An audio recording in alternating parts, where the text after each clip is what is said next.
Masanglai chun Europe gam in koi tabang khat chu thil phalo abola a hi lo le su khil ho anei ting ule thi a o am set uvin he chi thi am chu a khut in a choi sa jivin a choi chai ting ule a khut nat na chu bendes in atum pi uvin nithum nili ho a adam do le amona umlo chule nithum nili sunga chun adam do man lo le amo a hi anativin sangte in go na anapijivin a hi chiong hi thil kidang khat chu a hi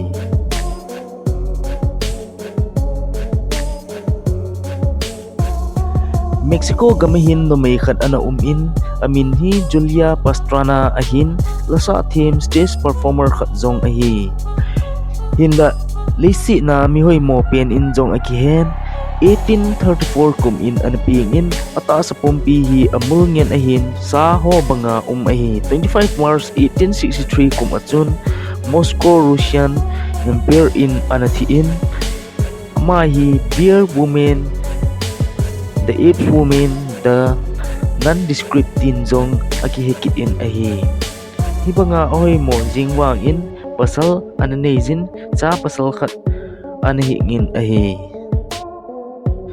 1883 eruption of Krakatau, Indonesia. Lai gamahin mol hangkhat anapo ke in mi 36,000 wal anathivin ahi. Apo ke achun agin angay dan chu 5,000 km lang jen in apo ke agin chu akizan ahi. 150 km hop sunga an phazaw si chu anao anangong so uvin ahi. Pasal khat hi ga laijin ade pang laita may chang khat in anasep kha in ama hi Jacob Miller September 19 1863 kum a civil war a Thil su kidang khat anahi ade lailung laita in may chang chu analeng lut in analeng do pai jin ahi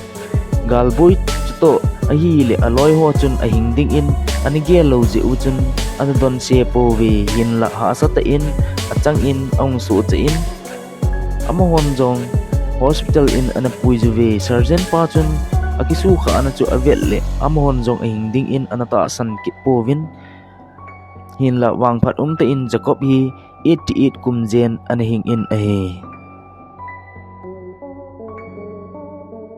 16th century kumchun Russia Imperial Peter the Great kiti ana umin amahin ajinu alungsi le jing in ahe hin la akidan nakit khat chu ajino hin gu thimin dong madang khat ananejin aman jong ain he do phat in ichi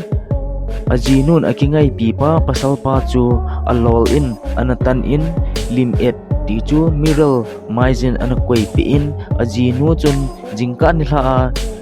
miral chu akivet jiting ammu dingin tin anakoi pi in hi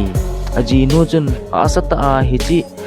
pa alung si le ngai lu na chu gen theita a uma akhan ding chu adei ji a hichi leng pa chun anabol hi Japan gamahin nidang lajin samurai kiti ho hi animin phau le jing on a hi amho chonadan in itiham khana gala ti chu war ho a achi a agal mi ho chu azolo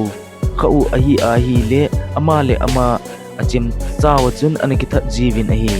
hichi samurai kiti hi film ho ajong athowin amin chi le jing on ahe